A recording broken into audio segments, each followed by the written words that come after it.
जय हिंद दोस्तों, आप सभी का अपना यूट्यूब चैनल गौतम जी के जीएस एकेडमी में स्वागत है। देखिए दोस्तों, रेलवे सुरक्षा बल यानी कि दोस्तों आरपीएफ की जो आरआरबी के द्वारा दोस्तों आरपीएफ का यानी कि रेलवे प्रोटेक्शन फोर्स जो कांस्टेबल की दोस्तों वैकेंसी निकाली गई है। तो देखिए दोस्तों, यदि आप इसका एग्जाम की तैयारी करें तो सबसे पहले आपको क्वेश्चन बैंक पर पकड़ बनाना पड़ेगा। तो वही दोस्तों आज हम लोग क्वेश्चन बैंक लाया गया है और यह दोस्तों यूथ कंपटीशन पब्लिकेशन जो है दोस्तों इसके द्वारा सॉल्व पेपर्स निकाला गया बुक, जो कि 2024 पोजीशन के लिए दोस्तों यह हिंदी मीडियम के और यह दोस्तों बिल्कुल सीबीटी पर आधारित है। ये किस पर आधारित है? तो बिल्कुल सीबीटी पर।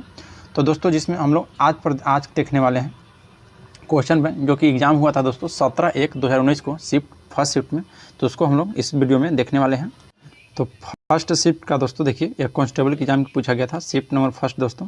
इसका हम लोग पहला क्वेश्चन इस पर ध्यान देते हैं। देखिए पहला क्वेश्चन क्या कह रहा है, ध्यान दीजिएगा। पहला क्वेश्चन कह रहा है दोस्तों कि निम्नलिखित में से कौन सा एक सबसे कम भू क्षेत्र है। तो देखिए दोस्तों, सबसे कम भू क्षेत्र सबसे पहले तो ऑस्ट्रेलिया हो जाएगा। अब इसका हम लोग दोस्तों डिस्कशन देखते हैं। देखिए क्षेत्रफल की दृष्टि से सबसे छोटा महाद्वीप आपसे पूछेगा दोस्तों तो ऑस्ट्रेलिया महाद्वीप है, और तथा सबसे बड़ा महाद्वीप आपसे पूछेगा तो याद रखिएगा एशिया महाद्वीप। महाद्वीप का क्षेत्रफल का देखिए दोस्तों अवरोही क्रम में बात की जाए तो एशिया महाद्वीप हो जाएगा, उसके बाद अफ्रीका महाद्वीप, फिर उत्तरी अमेरिका महाद्वीप, दक्षिणी अमेरिका महाद्वीप, अंटार्कटिका महाद्वीप, यूरोप महाद्वीप और सबसे छोटा दोस्तों ऑस्ट्रेलिया महाद्वीप है।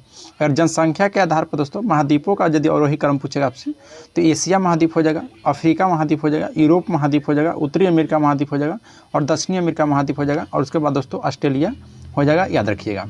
चलिए नेक्स्ट क्वेश्चन है दोस्तों। क्वेश्चन में देखिए दूसरा क्या पूछा था कि भाषण और अभिव्यक्ति की स्वतंत्रता किस मौलिक अधिकार के अंतर्गत आती है। तो देखिए दोस्तों, भाषण और अभिव्यक्ति की स्वतंत्रता के संविधान के दोस्तों अनुच्छेद 19 के तहत अभिव्यक्ति की आज़ादी के अंतर्गत आता है। तो 2 का दोस्तों ऑप्शन नंबर सी राइट हो जाएगा, यानी कि स्वतंत्रता का यह हमारा अधिकार है। यह दोस्तों अनुच्छेद 19 में इसका चर्चा किया गया है। फिर बोलता है दोस्तों कि अनुच्छेद देखिए 14 से 18 याद रखिएगा, यह समानता का अधिकार आपका है, और अनुच्छेद 25 से 28 धार्मिक स्वतंत्रता का अधिकार है, और अनुच्छेद 32 की बात की जाए तो संवैधानिक उपचारों का अधिकार है, याद रखिएगा। नेक्स्ट क्वेश्चन है दोस्तों कि निम्नलिखित में से कौन सा मंदिर कामुक रचना के लिए प्रसिद्ध है। तो देखिए दोस्तों, कामुक रचना के लिए प्रसिद्ध जो मंदिर है वह खजुराहो मंदिर है, याद रखिएगा। तो ऑप्शन नंबर ए आपका राइट हो जाएगा। खजुराहो मंदिर के यहाँ पर देख लेते हैं दोस्तों हम लोग डिस्कशन कि नागर शैली में यह निर्मित खजुराहो का मंदिर अपने कामुक चित्रों के कारण विश्व प्रसिद्ध है, और यह दोस्तों खजुराहो मंदिर जो है मध्य प्रदेश के छतरपुर जिला में अवस्थित है। इसका निर्माण दोस्तों चंदेल वंश के शासकों द्वारा करवाया गया था, और यह भारतीय स्थापत्य कला के महत्वपूर्ण नमूना में से एक है, याद रखिएगा। नेक्स्ट है दोस्तों कि यदि तरल माध्यम से केवल पानी है तो मिश्रण को कहा जाता है। तो मिश्रण का दोस्तों सपार्श्विक मिश्रण कहा जाता है। तो ऑप्शन नंबर डी आपका राइट हो जाएगा। देखिए सपार्श्विक या समांगी मिश्रण ऐसे मिश्रण के किसी भी भाग का संगठन उसके किसी भी दूसरे भाग के संगठन के समान होता है, और जिनके अवयवी कणों को अलग अलग नहीं देखा जाता है, जैसे जल में नमक का विलयन, वह दोस्तों समांगी मिश्रण आपका हो जाएगा। अगर विषमांगी मिश्रण की बात की जाए दोस्तों तो विषमांगी मिश्रण ऐसे मिश्रण को भिन्न भिन्न भागों को संगठन एक दूसरे से भिन्न होता है और उनके अवयवी कणों को अलग अलग देखा जा सकता है, जैसे दोस्तों पानी में तेल का मिश्रण, या दोस्तों आपको विषमांगी मिश्रण हो जाएगा, याद रखिएगा। नेक्स्ट बात है, फिर क्वेश्चन नंबर आपका 5 कहता है कि भारत का अधिकांश भाग किस मिट्टी से ढका हुआ है। तो देखिए दोस्तों, भारत का जो अधिकांश भाग है यह जलोढ़ मिट्टी से ढका हुआ है। तो ऑप्शन नंबर ए आपका राइट हो जाएगा। देखिए दोस्तों, भारत का अधिकांश भाग जलोढ़ मिट्टी में पाई जाती है, और यह दोस्तों अत्यंत उपजाऊ है। इसे जलोढ़ या कछारी मिट्टी भी कहते हैं, जलोढ़ मिट्टी को, याद रखिएगा।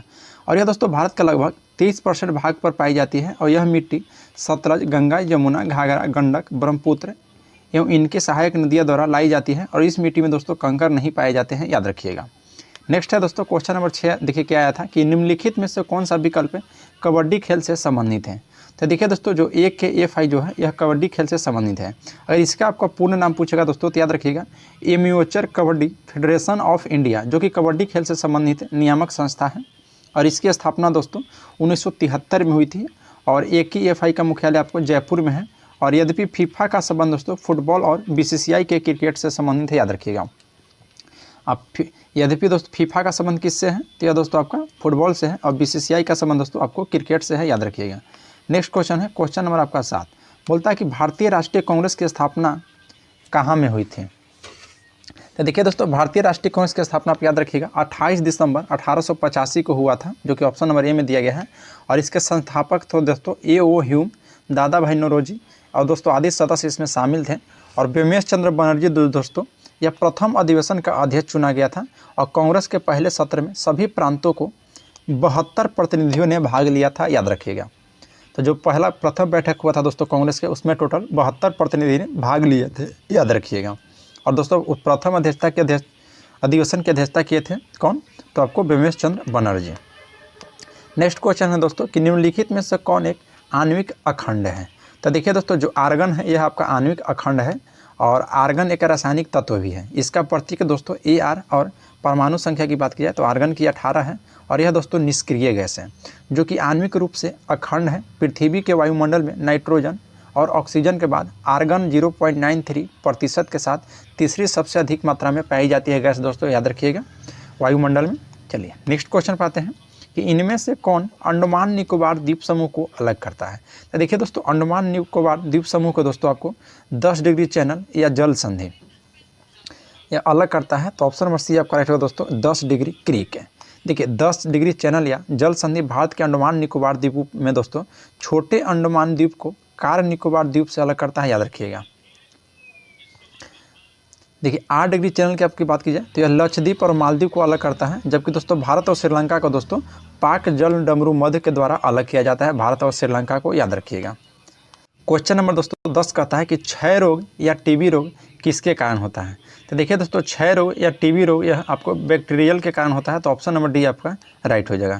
देखिए दोस्तों, क्षय रोग या टीबी एक गंभीर रोग है जो कि संक्रामक और बैक्टीरिया से होने वाली बीमारी जो कि मुख्य रूप से फेफड़ों को दोस्तों यह प्रभावित करता है। टीबी रोग याद रखिएगा, यह दोस्तों फेफड़ों को प्रभावित करता है और यह दोस्तों माइकोबैक्टीरियम ट्यूबरक्लोसिस बैक्टीरिया के कारण होता है, याद रखिएगा। कौन सा बैक्टीरिया है दोस्तों? तो माइकोबैक्टीरियम ट्यूबरक्लोसिस, और यह संक्रमित व्यक्ति के खांसने या छींकने से फैलता है। यह विश्व क्षय दिवस दोस्तों हम लोग याद रखेंगे 24 मार्च को मनाया जाता है। नेक्स्ट है दोस्तों कि घर्षण के कारण एक दूसरे के संपर्क में दो सतहों को सापेक्ष गति है। तो घर्षण के कारण दोस्तों एक दूसरे के संपर्क में दो सतहों को सापेक्ष गति जो है यह दोस्तों संघर्ष है, याद रखिएगा।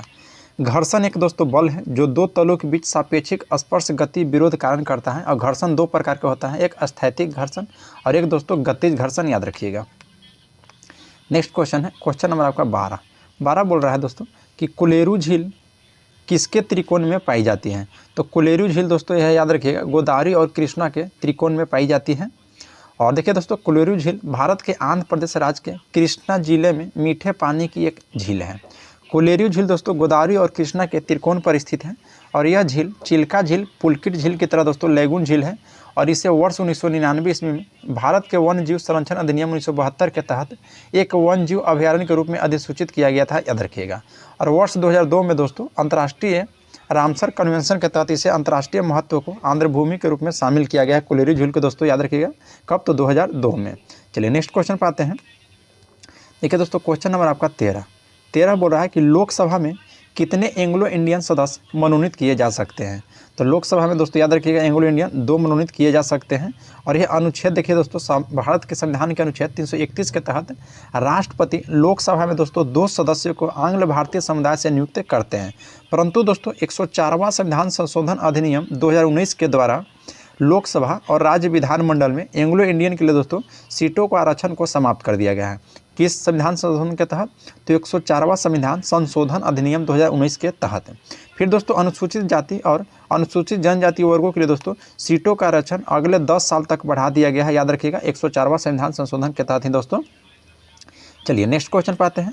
देखिए क्वेश्चन नंबर आपका 14 बोलता है कि यदि किसी व्यक्ति को दोनों संसद भवन के लिए चुना जाता है तो उस व्यक्ति को घर के वांछित हॉल के भीतर काम करने के बारे में सूचित किया जाना चाहिए। तो ऑप्शन बी हो जाएगा दोस्तों 10 दिन पहले सूचित किया जाना चाहिए। देखिए जनप्रतिनिधित्व अधिनियम 1951 की धारा 68 के 1 एवं संविधान के अनुच्छेद 101 के 1 के अनुसार यदि कोई व्यक्ति दोनों संसद भवन के लिए चुना जाता है तो उस व्यक्ति को दोस्तों सदन के वांछित हॉल में 10 दिन के भीतर काम करने के बारे में सूचित करना होता है, याद रखिएगा। तो इसलिए दोस्तों ऑप्शन नंबर आपका बी राइट हो जाएगा। नेक्स्ट क्वेश्चन पाते हैं दोस्तों। ये दोस्तों क्वेश्चन नंबर आपका 15 कह रहा है कि कोशिका के नाभि का आविष्कार किसने किया था? तो कोशिका के नाभि का आविष्कार दोस्तों यह रॉबर्ट ब्राउन के द्वारा किया गया था, तो ऑप्शन नंबर डी राइट हो जाएगा।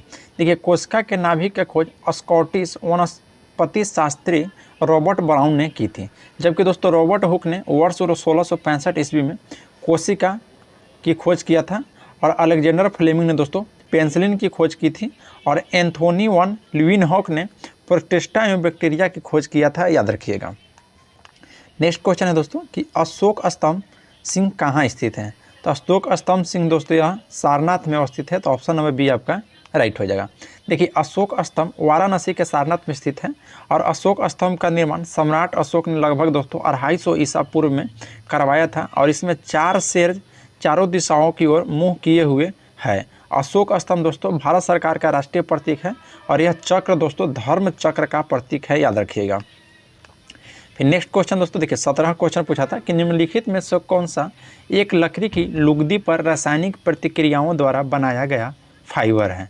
तो यह दोस्तों रेयान का है, याद रखिएगा। देखिए रेयान पूर्ण जीवित सेलुलोज से निर्मित एक जंतु है, क्योंकि दोस्तों इसका उत्पादन प्राकृतिक रूप से मिलने वाली बहुलकों से किया जाता है और यह एक अर्ध कृत्रिम तंतु है। कपड़ा उद्योग में दोस्तों इसे कृत्रिम रेशम के नाम से जाना जाता है और रेयान लकड़ी की लुगदी पर रासायनिक प्रतिक्रिया द्वारा बनाया गया फाइबर, इससे मिश्रित कपड़ा तैयार किया जा सकता है दोस्तों, याद रखिएगा।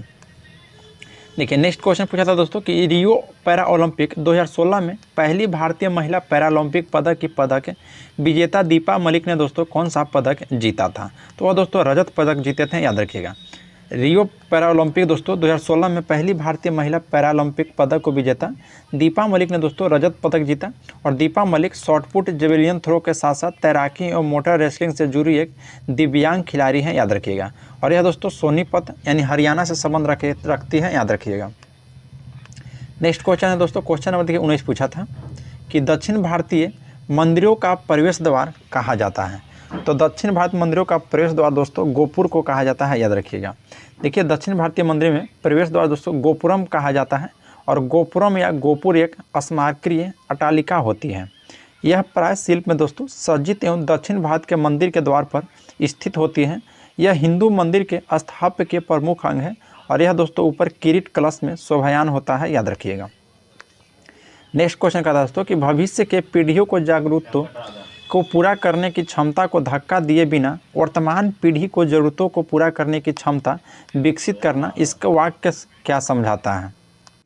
तो यह है वाक्य दोस्तों सतत विकास को समझाता है, याद रखिएगा। देखिए संधारणीय विकास या सतत विकास दोस्तों पर्यावरण एवं विकास पर विश्व आयोग की रिपोर्ट के अनुसार एक अस्थायी विकास है जिसके अंतर्गत भावी पीढ़ियों की आवश्यकताओं की पूर्ति करने की क्षमताओं से समझौता किए बगैर वर्तमान पीढ़ी के आवश्यकताओं को दोस्तों पूर्ति किया जाता है और इसका अर्थ है कि पर्यावरण सुरक्षा के साथ साथ विकास को बढ़ावा देना। फिर नेक्स्ट क्वेश्चन था दोस्तों कि सापेक्ष घनत्व इकाई क्या है। तो देखिए दोस्तों जो सापेक्ष घनत्व इकाई क्या है, तो इसका राइट आंसर होगा ऑप्शन नंबर ए, क्योंकि दोस्तों इसमें ऑप्शन नहीं दिया गया है, कोई इकाई इसकी नहीं है दोस्तों सापेक्ष घनत्व की, याद रखिएगा। देखिए दोस्तों किसी वस्तु का आपेक्षिक घनत्व या विशिष्ट घनत्व उसके घनत्व के किसी संदर्भ पदार्थ के घनत्व से भाग देने पर प्राप्त होता है। प्रायः दूसरे पदार्थ का घनत्व जल के घनत्व के सापेक्ष व्यक्त किया जाता है और सापेक्ष घनत्व की इकाई रहित मात्रा है दोस्तों। देखिए घनत्व का आपको एसआई मात्रक पूछेगा तो केजी प्रति मीटर क्यूब है, याद रखिएगा। नेक्स्ट पर आते हैं दोस्तों क्वेश्चन नंबर देखिए 22 है कि निम्नलिखित में से दिल्ली के किस लोकप्रिय सुल्तान ने अलाई दरवाज़ा का निर्माण किया था। तो देखिए दोस्तों अलाई दरवाज़ा का निर्माण अलाउद्दीन खिलजी के द्वारा किया गया था और इस खिलजी ने दोस्तों लगभग 1311 ईस्वी में लाल बलुआ पत्थर से युक्त सामग्री से बनाया था। अलाउद्दीन खिलजी दिल्ली सल्तनत में दोस्तों खिलजी वंश का दूसरा शासक था और खिलजी वंश का दोस्तों शासनकाल 1290 से 1320 ईस्वी तक चला है, याद रखिएगा। नेक्स्ट क्वेश्चन पाते हैं दोस्तों क्वेश्चन नंबर 23 बोलता है कि बर्फ़ का गलनांक होता है। तो देखिए दोस्तों बर्फ़ का गलनांक की बात की जाए तो 273.15 केल्विन होता है, तो ऑप्शन नंबर ए आपका राइट हो जाएगा। क्योंकि दोस्तों गलनांक वह तापमान जिस पर एक पदार्थ अपनी अवस्था को ठोस से द्रव में बदल देता है। जैसे बर्फ़ के लिए दोस्तों 0 डिग्री सेल्सियस तापमान, वहीं केल्विन में दोस्तों यह 273 केल्विन होता है और केल्विन की तापमान की एसआई इकाई दोस्तों केल्विन जो है दोस्तों यह तापमान की एसआई इकाई है, याद रखिएगा। नेक्स्ट है कि निम्नलिखित में से कौन सा दुनिया का सबसे बड़ा झरना है। तो दुनिया का सबसे बड़ा झरना दोस्तों एंजल फॉल्स है, तो ऑप्शन नंबर डी आपका राइट हो जाएगा। एंजल जल फॉल्स दुनिया का सबसे बड़ा जलप्रपात है और यह दोस्तों वेनेजुएला यानी कि दक्षिण अमेरिका में ओरिनिको की सहायक नदी, कैराओ नदी की सहायक नदी, चूरन नदी पर अवस्थित है। इसकी ऊंचाई लगभग दोस्तों 979 मीटर और गहराई 807 मीटर है। कुंजिकल झरना भारत की सबसे ऊंचाई से गिरने वाली जलप्रपात है और यह कर्नाटक में स्थित है, याद रखिएगा। भारत की सबसे ऊंचाई पर दोस्तों कौन सी जलप्रपात है, तो कुंचिकल, और यह कहाँ में है, तो कर्नाटक राज्य में है। नेक्स्ट क्वेश्चन है दोस्तों कि सत्यमेव जयते शब्द किस उपनिषद में है, तो यह दोस्तों मुंडकोपनिषद में है, याद रखिएगा। सत्यमेव जयते भारत का राष्ट्रीय आदर्श वाक्य है और यह भारत के राष्ट्रीय प्रतीक के नीचे देवनागरी लिपि में अंकित है और यह दोस्तों मुंडकोपनिषद से लिया गया है, जो कि अथर्ववेद के मंत्र भाग के अंतर्गत आता है, याद रखिएगा। देखिए क्वेश्चन नंबर 26 पूछता है कि ओलंपिक पदक विजेता सुशील कुमार किस खेल से जुड़े हैं, तो सुशील कुमार दोस्तों यह याद रखिएगा, या कुश्ती खेल से जुड़े हुए हैं दोस्तों, तो ऑप्शन नंबर डी आपका राइट हो जाएगा, याद रखिएगा। देखिए दोस्तों यह आपको 2012 का करंट अफेयर है, तो इसको सिर्फ याद रखिएगा कि यह जो खिलाड़ी हैं दोस्तों किस खेल से जुड़े हुए हैं। बाकी दोस्तों इसको याद करने की आपको ज़रूरत नहीं है, क्योंकि दोस्तों अभी वर्तमान में आपको जब भी पूछेगा तो यह वर्तमान में पूछेगा। बाकी दोस्तों जो जीके जीएस है उसको आपके लिए वेरी इंपॉर्टेंट है, कैसे क्वेश्चन पूछा गया है दोस्तों, क्योंकि देखिए आप कोई भी एग्जाम की तैयारी करें दोस्तों तो सबसे पहले आपको क्वेश्चन बैंक पर पकड़ बनाना बहुत ज़रूरी है। हम लोग दोस्तों जितना भी एग्जाम क्वेश्चन हुआ है रेलवे प्रोटेक्शन फोर्स यानी कि दोस्तों रेलवे सुरक्षा बल की, तो टोटल हम लोग दोस्तों इसको देखने वाले हैं। तो प्रतिदिन दोस्तों आप हमारे वीडियो पहली बार देख रहे हैं, यानी कि हमारे चैनल पर पहली बार हैं, तो चैनल को सब्सक्राइब कर लीजिए और बेल आइकन को प्रेस कर लीजिए ताकि कोई भी नोटिफिकेशन हो सबसे पहले आपके पास पहुंच जाए। बोलता है दोस्तों कि नर्मदा नदी किस स्थान से निकलती है, तो देखिए नर्मदा नदी जो है दोस्तों यह आपको अमरकंटक की पहाड़ी से निकलती है, तो ऑप्शन नंबर ये आपका राइट हो जाएगा। नर्मदा नदी का उद्गम दोस्तों मध्य प्रदेश के अनूपपुर जिले में विंध्याचल और सतपुरा पर्वत श्रेणी के पूर्वी संधि स्थल पर स्थित अमरकंटक में दोस्तों नर्मदा कुंड से हुआ था, याद रखिएगा। और दोस्तों यह भारत की 5वीं सबसे बड़ी नदी है, पश्चिम की ओर बहने वाली सबसे लंबी नदी है दोस्तों नर्मदा नदी, याद रखिएगा। नर्मदा नदी दोस्तों मध्य प्रदेश, महाराष्ट्र और गुजरात राज्यों में बहती है, मध्य प्रदेश, महाराष्ट्र और गुजरात है। चलिए नेक्स्ट क्वेश्चन पर आते हैं। क्वेश्चन नंबर आपका 28 बोलता है दोस्तों कि निम्नलिखित में से कौन सा शहर दुनिया का लौह और इस्पात की राजधानी के रूप में जाना जाता है, तो यह दोस्तों पिट्सबर्ग को, याद रखिएगा, पिट्सबर्ग को। देखिए पिट्सबर्ग अमेरिका के दोस्तों पेंसिल्वेनिया राज्य में स्थित है और पिट्सबर्ग शहर दुनिया की लौह और इस्पात की राजधानी के रूप में जाना जाता है। देखिए दोस्तों मॉस्को जो है यह रूस की राजधानी है और ओंटारियो जो दोस्तों यह अमेरिका का प्रांत है दोस्तों, और ब्रिटेन की राजधानी लंदन है, याद रखिएगा। नेक्स्ट क्वेश्चन है कि भारत के किस नदी पर सबसे ऊंचा झरना पाया जाता है, तो देखिए दोस्तों भारत की सबसे ऊंचा झरना यह दोस्तों शरावती नदी पर पाया जाता है और शरावती नदी दोस्तों यह कर्नाटक राज्य में बहती है, याद रखिएगा। और यह भारत की पश्चिम की ओर बहने वाली नदी में से एक है। इस पर भारत का सबसे ऊंचा झरना जोग जलप्रपात गरसोप्पा जिसे बोलते हैं दोस्तों महात्मा गांधी जलप्रपात स्थित है, याद रखिएगा। पेरियार नदी का उद्गम दोस्तों पश्चिमी घाट के शिवगिरी पहाड़ी से होता है, पेरियार नदी का उद्गम। और कावेरी नदी का दोस्तों उद्गम पूछा आपसे तो यह पश्चिमी घाट के ब्रह्मगिरी पर्वत से होता है, याद रखिएगा। देखिए नेक्स्ट क्वेश्चन है क्वेश्चन नंबर 30 पूछा था कि मौलिक अधिकार में समानता का अधिकार क्या है, तो मौलिक अधिकार में दोस्तों समानता का अधिकार, कानून के समक्ष सभी लोग समान हैं, समानता का अधिकार दोस्तों यही है। देखिए मौलिक अधिकार की समानता करता था दोस्तों कि कानून के समक्ष सभी व्यक्ति समान हैं, अर्थात कानून विभेद का निषेध करता है। और इसका विवरण दोस्तों भारतीय संविधान के मूल अधिकार शीर्षक में अनुच्छेद 14 से 18 तक समानता का अधिकार का प्रावधान किया गया है, याद रखिएगा। देखिए दोस्तों क्वेश्चन नंबर 31 क्वेश्चन 31 था कि महाबलीपुरम में प्रसिद्ध समुद्र तट का निर्माण किसने किया था, तो यह दोस्तों नरसिंह वर्मन द्वितीय के द्वारा किया गया था। महाबलीपुरम में जो प्रसिद्ध समुद्र तट का निर्माण दोस्तों याद रखिएगा, क्योंकि दोस्तों महाबलीपुरम में प्रसिद्ध समुद्र तट का निर्माण, महाबलीपुरम मंदिर का निर्माण नरसिंह वर्मन द्वितीय ने करवाया था। और नरसिंह वर्मन द्वितीय जिसे राजमल्ला के नाम से जाना जाता है और पल्लव शासक था। इसने दोस्तों 695 ईस्वी से 728 ईस्वी तक शासन किया, जबकि दोस्तों महाबलीपुरम के रथ मंदिरों का निर्माण नरसिंह वर्मन प्रथम ने करवाया था, याद रखिएगा। देखिए दोस्तों फिर नेक्स्ट क्वेश्चन आया था जो 17 तारीख 1 पहला महीना 2019 में दोस्तों जो फर्स्ट शिफ्ट था और CBT दोस्तों जो ऑनलाइन एग्जाम हुआ है, या उसका दोस्तों क्वेश्चन है।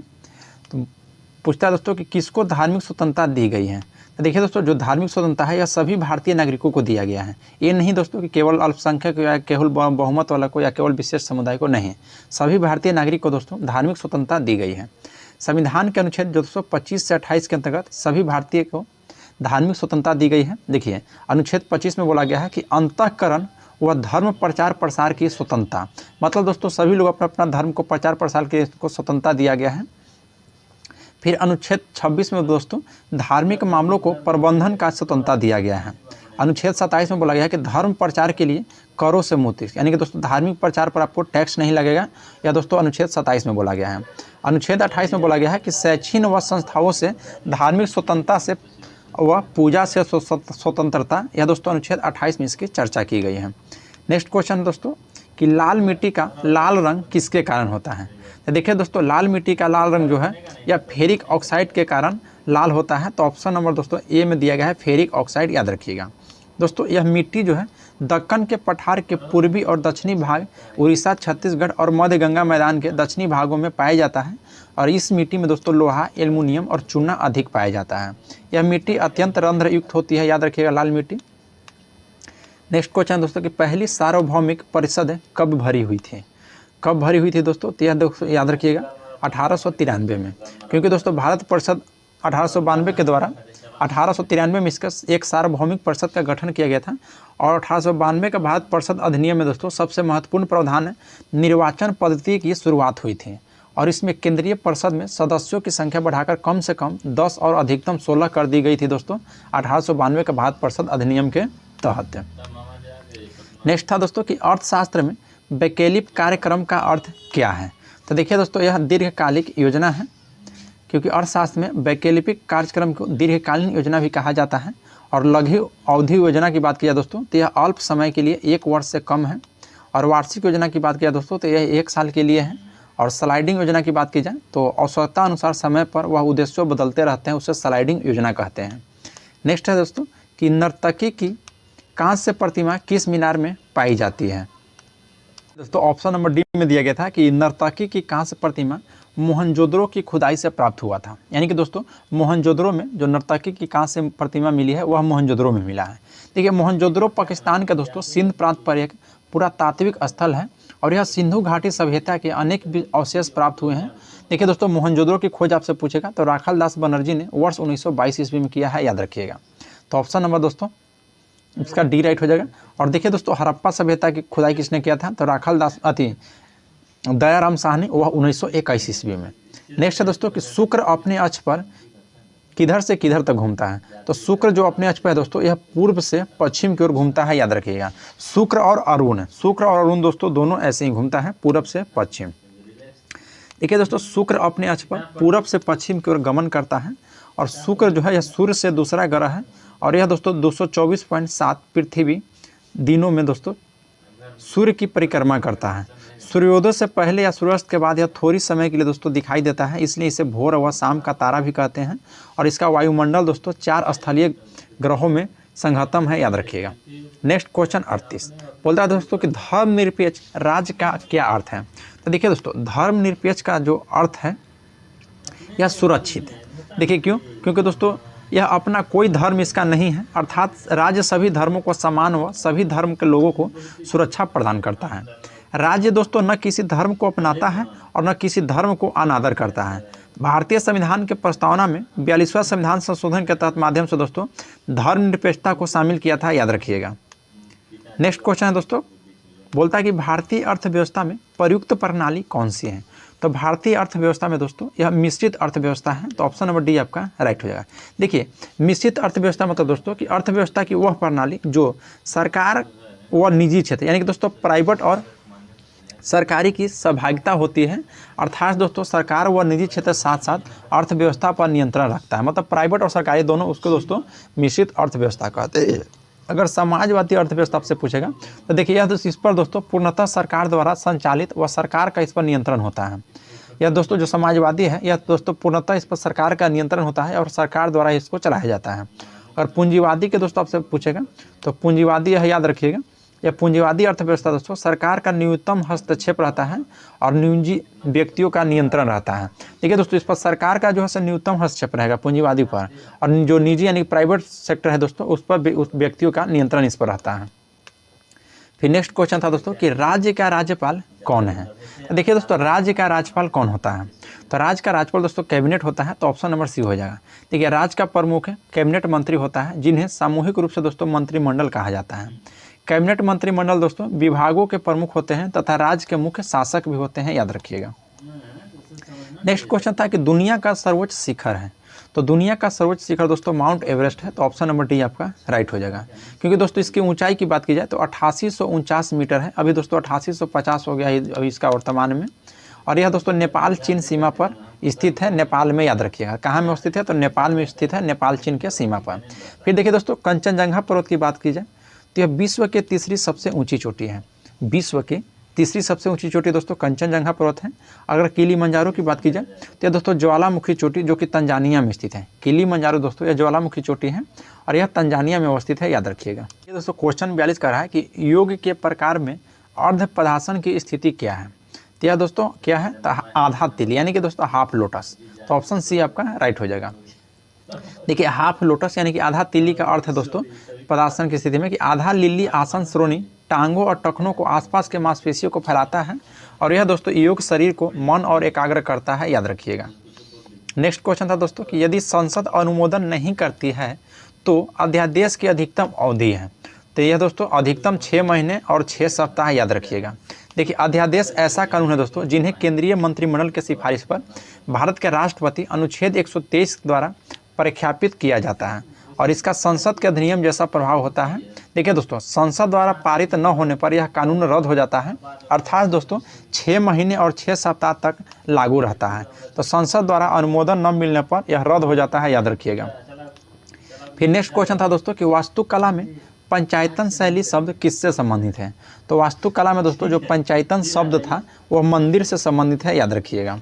देखिए दोस्तों यह एक केंद्रीय मंदिर होता है जो 4 अन्य सहायक मंदिरों को घिरा होता है। द्रविड़ शैली, नायक शैली, नागर शैली मंदिर निर्माण का अन्य शैलियाँ हैं और बेसर शैली में भी दोस्तों भारतीय मंदिरों में देखी जाती है, जैसे दोस्तों ऐहोल मंदिर, बेलूर मंदिर, यह बेसर शैली का उदाहरण है, याद रखिएगा।